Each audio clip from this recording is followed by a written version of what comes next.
Your perspective is very much on fathers and fatherhood and integrating that into successful careers. Why don't you give us a quick journey through how you came to be focused on this? I think one of the most interesting things to reflect on in terms of where I am in terms of my career path.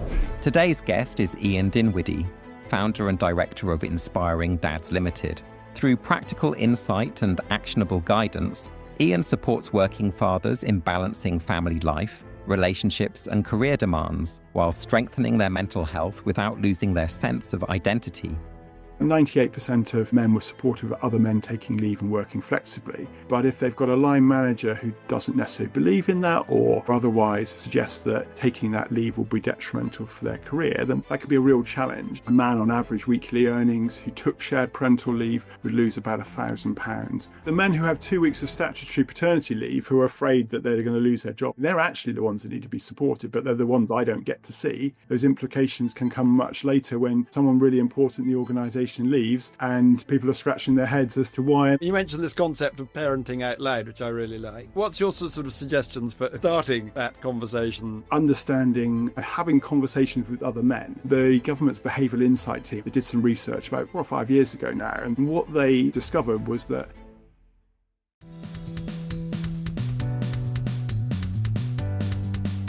Ian, welcome to The Power Between. Roddy, thank you very much for having me. It's a pleasure and been great sort of getting to know you and planning for this session and hopefully a really interesting conversation for your listeners. I think it will be, because we've had good chats in the lead up to this, and you come from a slightly different angle than lots of people I've been speaking to previously. You're essentially a coach or run a coaching business, but your perspective is very much on fathers and fatherhood and integrating that into successful careers. And I think that plays really importantly to our focus here on The Power Between, on people in the mid-level leaders, people in the middle of their careers who, if they're male, are highly likely to be fathers and juggling that Saturday morning football games and picking people up from school and taking them to ballet lessons and all the other parts that go with being a dad of kids at school, and also dads younger than that and older than that. So why don't you give us a quick journey through how you came to be focused on this, and we'll take it from there. Thanks, Roddy. Yeah, I think one of the most interesting things to reflect on in terms of where I am in terms of my career path, if we can sort of gloriously call it that, is actually it's a very non-traditional way of approaching the workplace, non-traditional in the sense of sort of gender norms. So I'm married to a very successful woman called Lisa, who is a partner in a London law firm. And when we first met, the gender pay gap in our relationship was in her favour. It's only ever got larger. So we've been married for, I say this, I should say I know how long we've been married for. It's about 18 years, something like that. I should probably know that off the top of my head, but I don't. But importantly, we've got 2 children. So I first became a dad back in 2010. So our daughter Freya is coming up on 16. She's 16 on Friday. Our son is 13 on Saturday. So really, really close together. And actually, when I first started getting into the sort of the field of dad, it kind of predates this. That becoming a dad myself was quite an interesting process, largely to do with how Lisa and I decided that we would organise our working lives. So I was working as a management consultant. Lisa was working as a lawyer. She had very long hours and I was working away from home. We didn't have grandparents around, so we needed to do something different. We needed to look at how we were going to structure our lives, how we were going to be the parents we wanted to be, how we were going to make it all work. And the reference to ballet and football is particularly pertinent. My daughter still dances. She's doing her grade 8 at the moment, and she started when she was sort of 3 years old. So the choices that we made was actually that I went for 4 days a week initially when Freya was first born, and then when she was 6 months old, Lisa's fully paid maternity leave ran out. I'd had a couple of weeks of statutory leave. I'd thought I'd been underpaid. It turned out that was what was on offer. Things are getting better in that regard. And I took on the full-time role of looking after Freya Monday to Friday, and all the excitement or boredom that comes with that. And so for 9 months, I looked after Freya before she started going to nursery a couple of days a week. And I started freelancing as a management consultant. I did much the same sort of thing when Struan was born 3 years later.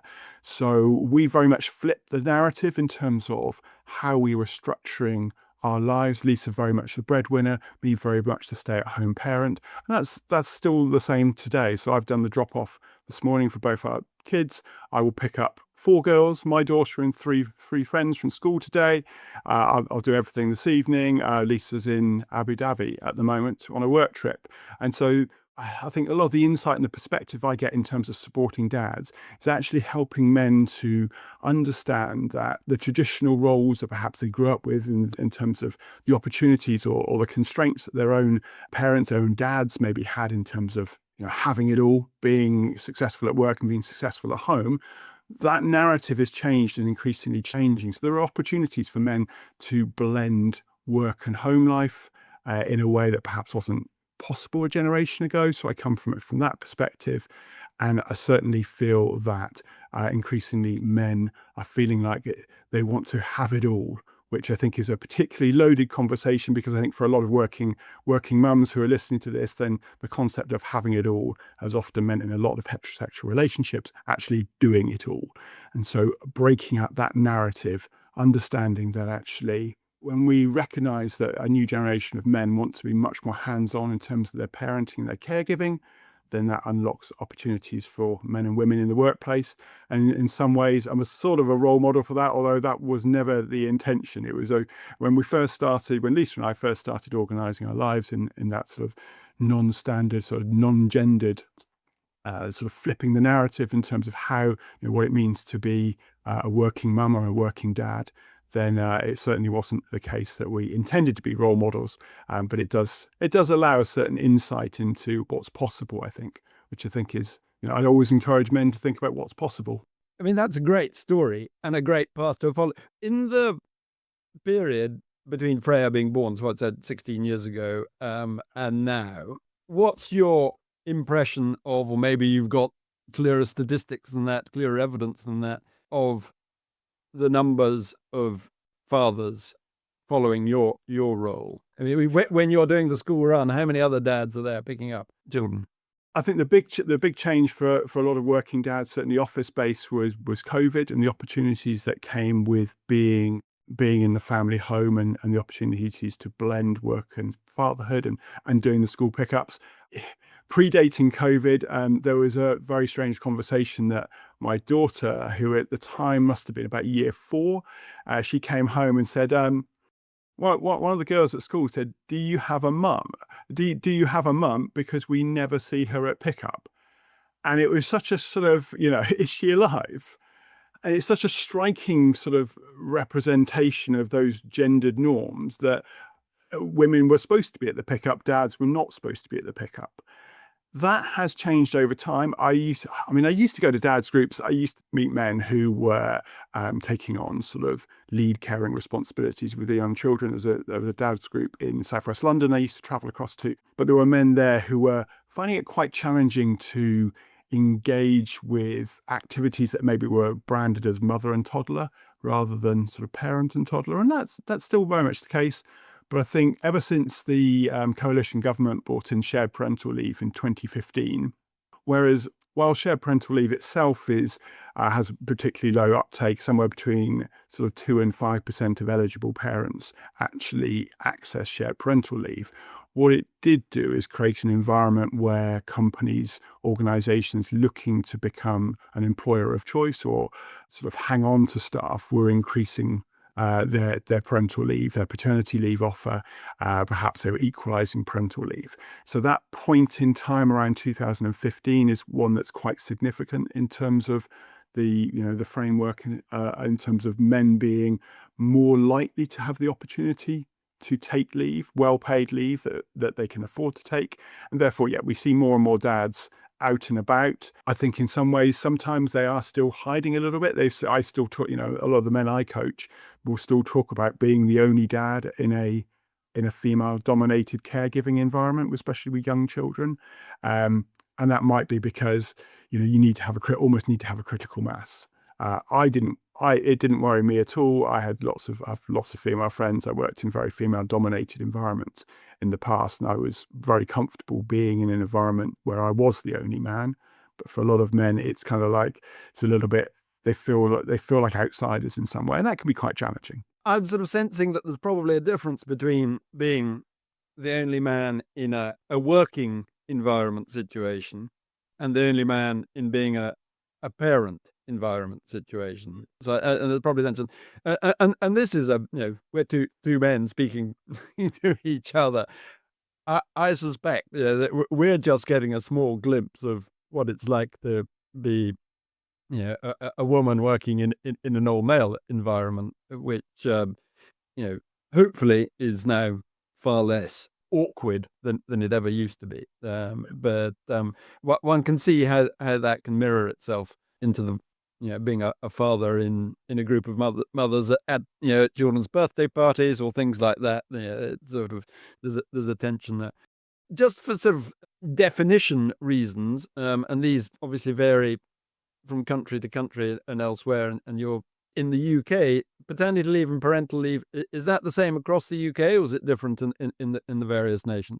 No, so it's the same across the UK. So it's one of the few things that's accessible to everyone. So in terms of the statutory provision, then men who are in employment are entitled to 2 weeks of paternity leave. They can split it into blocks of 2. We've just had the employment law legislation change so that men can access paternity leave on the first day of employment. It doesn't actually come with any pay in that first 6 months. So it's an improvement in terms of leave, but actually you don't get paid for it. Self-employed don't get any access to paternity leave, statutory or otherwise. Need to entirely self-funded, which is another aspect which hopefully the government will address in their consultation that's taking place at the moment. So Fatherhood Institute estimated that a man on average weekly earnings who took shared parental leave would lose about £1,000 by taking that if they were on average weekly earnings. So it can be challenging for men who want to be involved, but actually the finances don't stack up. And I have an enormous degree of privilege in many ways to work with men who are in organisations with deep pockets who are extending the paternity leave or their shared parental leave offer so that men can afford to take leave. They can afford to take from a financial point of view, they can afford to take it. There is, of course, the challenge of, being in the squeeze middle and can I take this leave? And that's a different type of conversation. But sort of financially, individuals working in big companies are increasingly able to take leave. And increasingly, you see companies equalising their parental leave offer so that men and women, regardless of how they become parents, have this access to the same type of leave. And that can be really powerful for simplifying internal processes for HR. For instance, if we don't need to discriminate, we don't need to understand between primary and secondary parents potentially, or adoption leave, or surrogacy. If we can bundle it all up together, offer the same, we start to create opportunity, create simplification internally.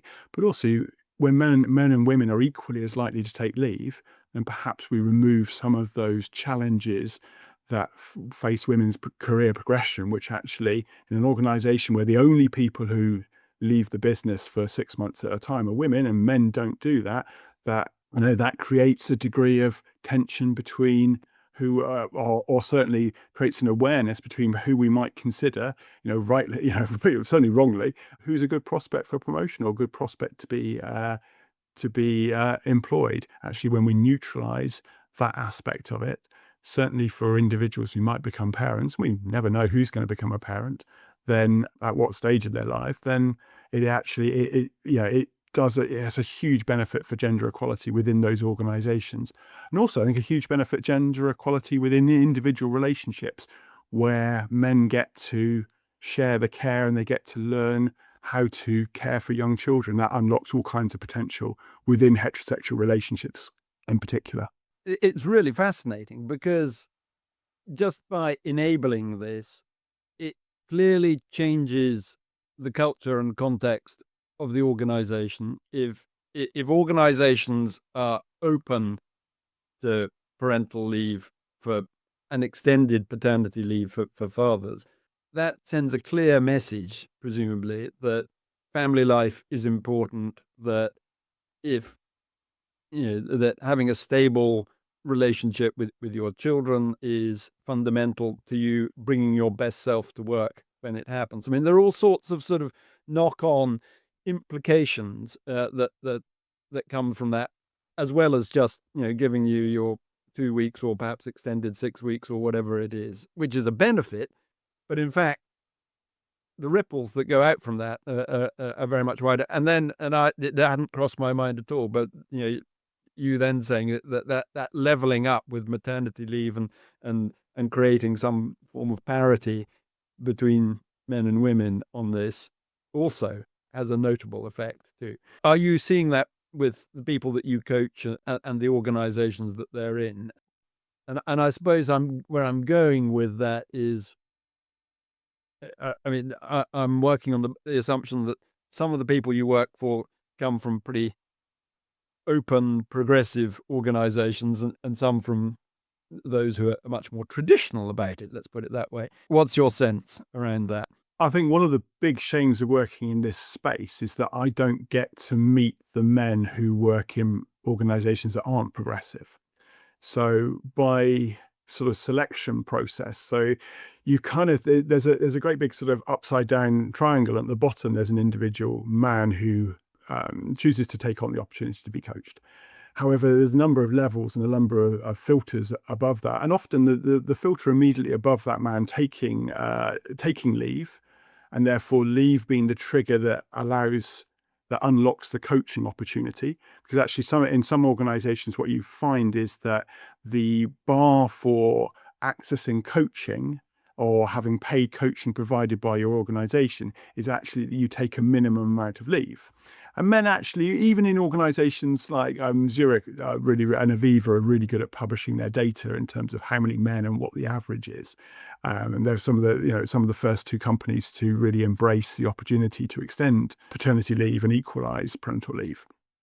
And what they find is that generally men will take on average less time than women do, and that makes sense for lots of very good biological reasons, and also that societal lag in terms of what we expect, what a good man does, and how they provide for their family. All that narrative, which slowly unpicks, but it's very definitely there and needs to be recognised.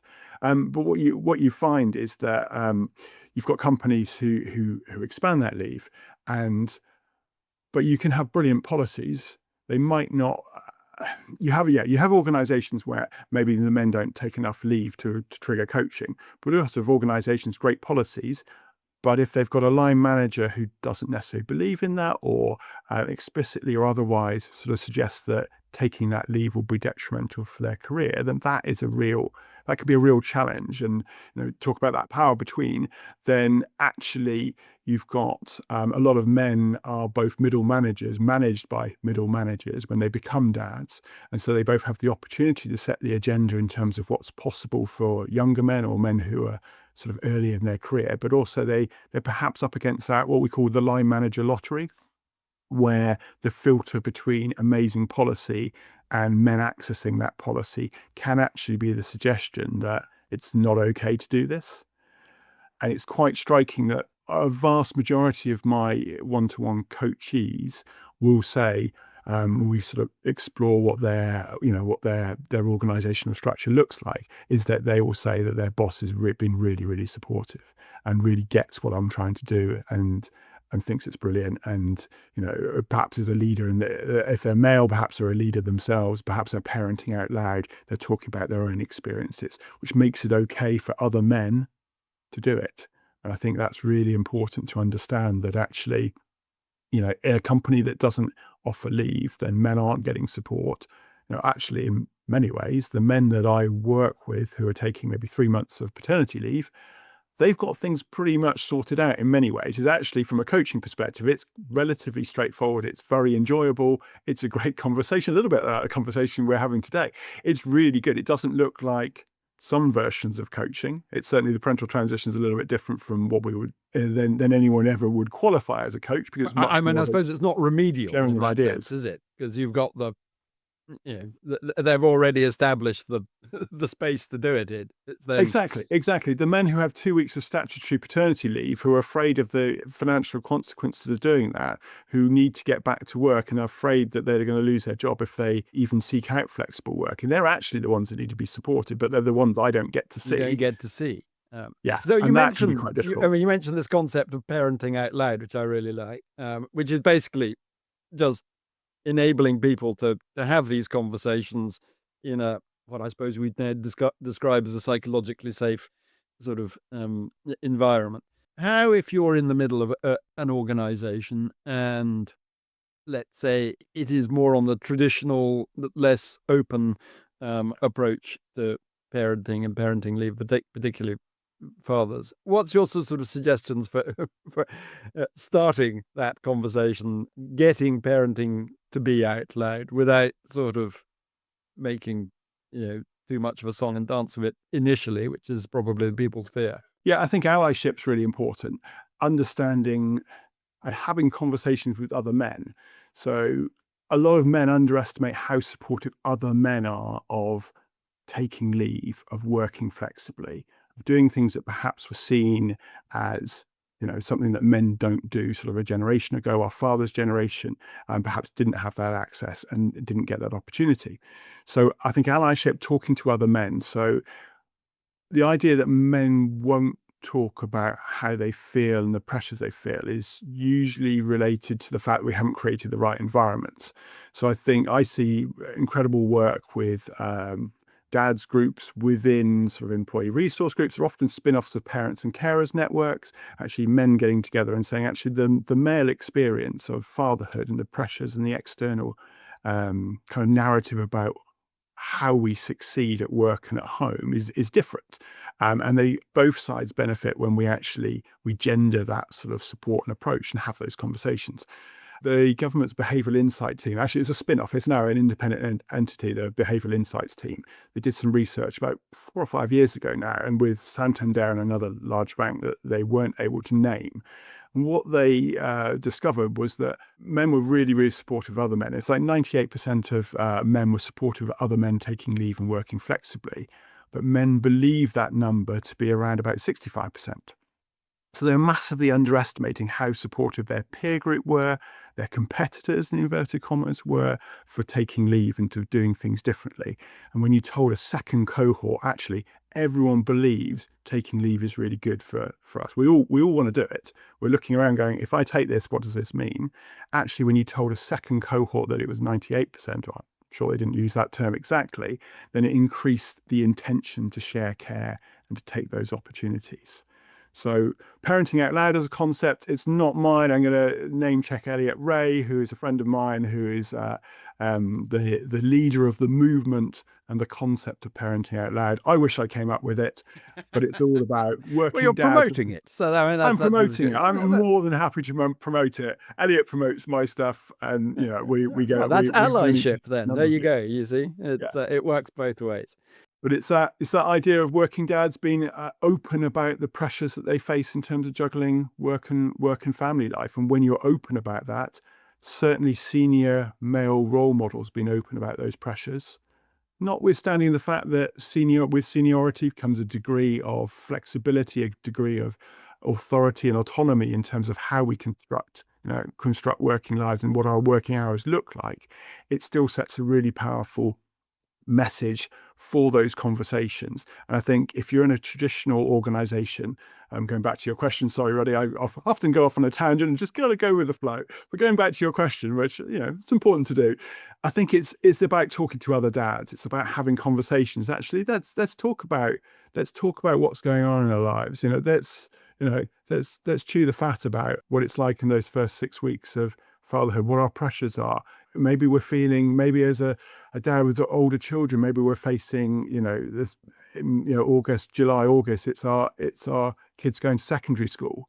Men are much more likely to want to take leave around that time and support their older children transitioning into secondary school, then actually they're quite aware of that as a point of support. With maybe, I'm sure the data is that there's a lot of men who are more likely to take time off to support secondary school transition than certainly primary school, and maybe even in the early days where sometimes the leave is shared, and it depends. Paternity leave and maternity leave, those first 6 months, there's so many different ways of doing things, or in fact there's no opportunity at all.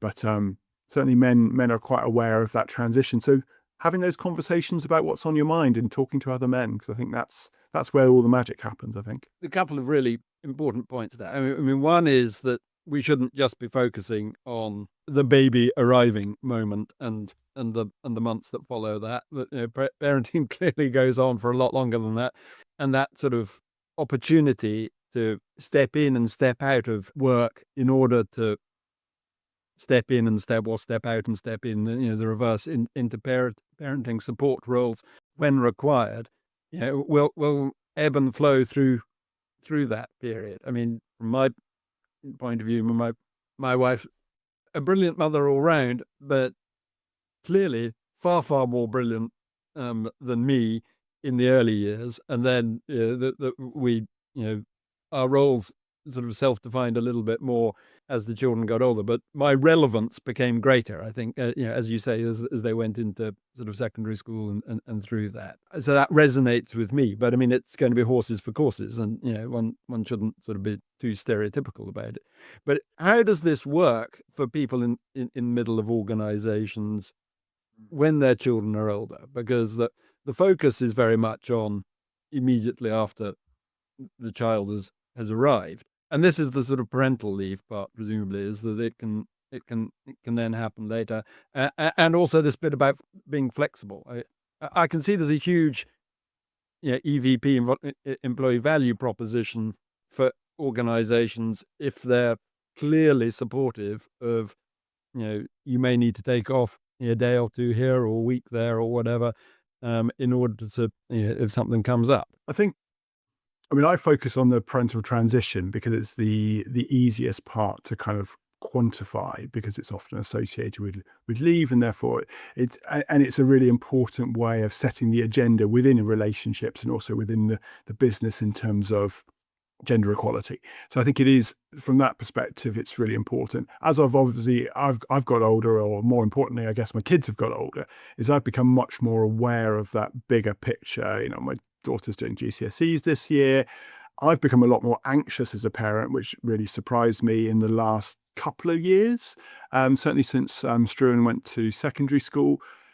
I think the important thing is thinking about these networks. So I see amazing work being done by employee resource groups, sort of parents and carers, gender equality networks, where individuals come together and share ideas and have these conversations and get in guest speakers, which might be me, for instance, and covering different topics. And actually, a lot of that is driven by the membership. So if you're in an organization that doesn't yet have a parents and carers network, then or something similar, they have lots of different variations of the name, is to get together and create that, and therefore you could have the cohort, the first set of people who join that or set up that network could be parents with older children. So actually, the first conversation you have is you bring in a speaker. You find your sponsor, and you get some budget, and then you bring in your speaker who's talking about how do we prepare our children for for exams and GCSEs. That could be the first person that you get involved. I think roughly something like 80% of all individuals become parents during their lives. Obviously, there's a whole life cycle going on, but I think it's very much about finding your tribe, and if that tribe's not obvious, creating that tribe, because those conversations carry on forever. I mean, your kids are a bit older than mine, but there must be a stage you never really stop worrying, I don't think, having. Well, I was just going to say, you said you were becoming more anxious. I was just thinking, wait until your son starts driving. That's Yeah.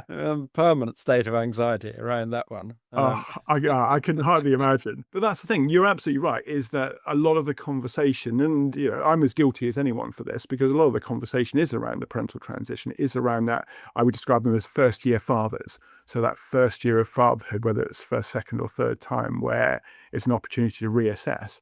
But actually the needs for supporting parents are there sort of throughout. And actually it's a little bit confusing. So we talk about paternity leave and maternity leave, shared parental leave. That's all fairly straightforward. In organizations where the paternity leave and the maternity leave are the same, we call that equal parental leave. But confusingly, the government also have a policy called parental leave. Now, parental leave is 18 weeks of unpaid leave that parents can take during the first 18 years of their child's life. Is that per So child? up until the child is 18. So Yeah, but if you've got 3 children, are you allowed to triple yes, that? for each child. So for each, Really? but it's unpaid. Okay, so it could be quite a significant number. Yeah. So you could take, you could take a couple of weeks of unpaid leave under the parental leave scheme in 1 year, and then maybe 4, and then 4, and then 4, and that would build up your period of time.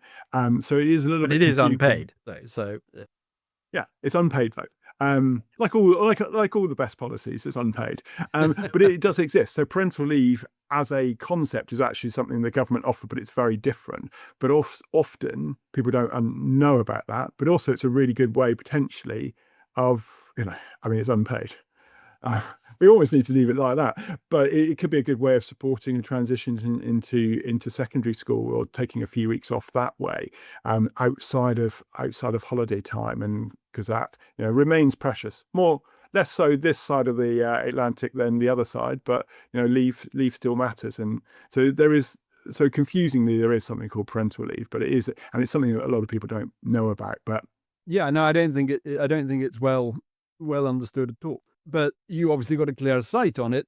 How many people are taking it? And I suppose again, most of the people you're dealing with haven't got to that stage yet, because they're in that sort of parental transition anyway. But are there statistics around this?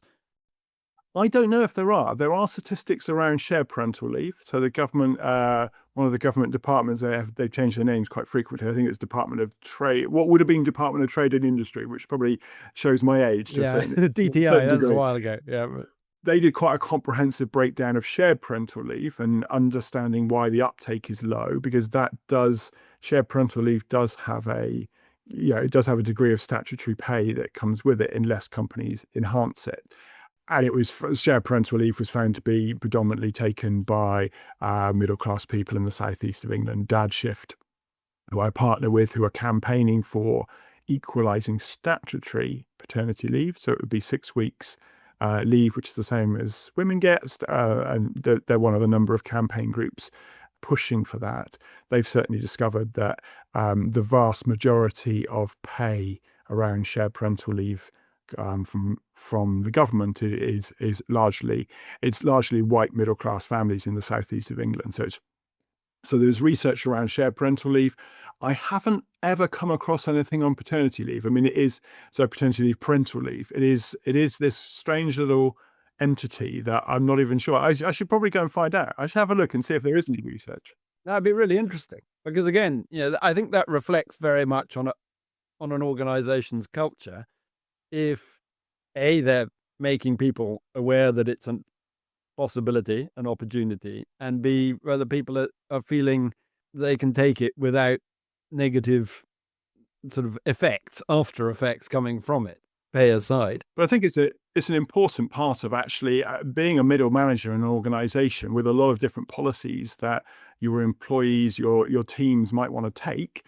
It can be quite hard to navigate. So actually looking after our managers, who might both be simultaneously parents and managing parents, and having both the knowledge and the skill set to be able to deliver policy, I think is really important. And sometimes it can get left behind. I do some work with organizations where, alongside the coaching experience for the individual dad and the individual mum, for organizations will provide the same if they're doing it. They'll also provide a coaching conversation for that a person's line manager. So it's an opportunity to explore how the coach can help the coachee, help that individual sort of navigate, the pressures in taking leave and how they might feel about that, but also potentially upskilling the middle manager to be able to, or perhaps be aware of some of those pressure points that maybe they wouldn't otherwise have thought about, especially if they're not a parent themselves or they were a parent in a different generation. I mean, we've talked a lot about obviously the parents themselves, but in terms of the organization, and you touched on that just now, but are you dealing with HR departments and in these organizations? I mean, who approaches you? Is it the individual or is it the organization generally? So it will be the organisation. So I work in a couple of different ways. I work directly with organisations, often the smaller ones who don't have a lot of staff and therefore don't have a lot of parents coming through to sort of look after. So I work directly with companies, but also as an associate for larger organisations. So I work with talent keeper specialists and parent and professional in particular. So I become a little bit of a dad specialist. So men are still taking a lot less leave, of fewer men taking leave, men taking on average less leave. So even an organisation with really good policies, that remains the case. So I will frequently be given an introduction to a man within the organisation. I'll get a little bit of information. They're taking X amount of leave, and this is their circumstance. I find out a little bit about them.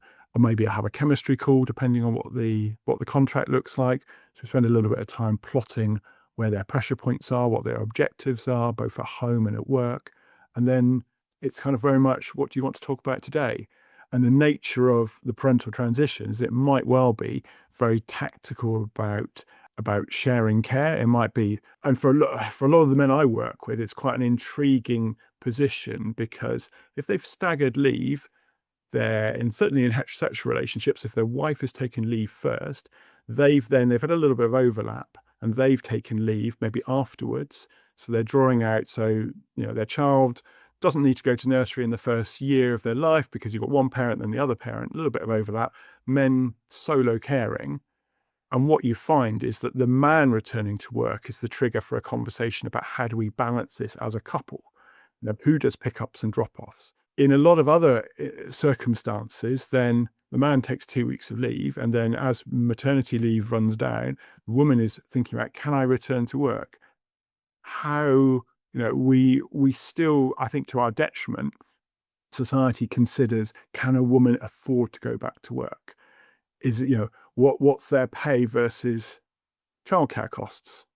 Now, actually, it's intriguing, and I think that I personally believe it's a family cost, but I understand that's an ideal circumstance. It's not the reality on the ground for a lot of parents.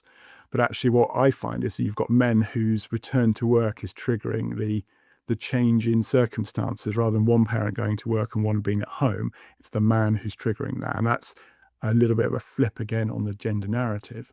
So a man might say, I'm back at work in 3 weeks' time, or when we're in a planning situation, it might be, I'm taking leave now. I'm going to be off for 4 months. I'm going to be back. Okay, well, we're going to have a call here, call then, call just before we return, or maybe after 2 weeks, and we're going to plan out and work out, how do we make this work operationally? I mean, it's fair.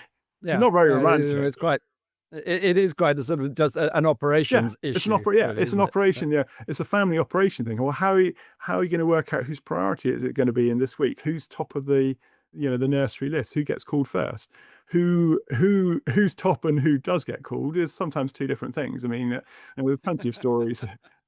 I can bore you a story. I'm not going to bore you a story of being top of the list, but actually school phoning mum first, and just like, well, why are we ignoring dad? I mean, that's a whole different conversation. There's a whole and there's a whole conversation in that. I'm sort of aware of time, but just sort of flipping it back to the organization. Is there a sense that you have that organizations who are encouraging of this, or even just aware enough of this to be wanting to get in touch with you, what's their motivation for doing it? Do they see it as being good for the organization, or more broadly, or are they seeing it just as being the right thing to do for the individual? I think it really varies. So when I'll split it into a couple of parts. One about sort of the events that I do, but also about the coaching. So from an event perspective, I'm usually employed by for the resource group.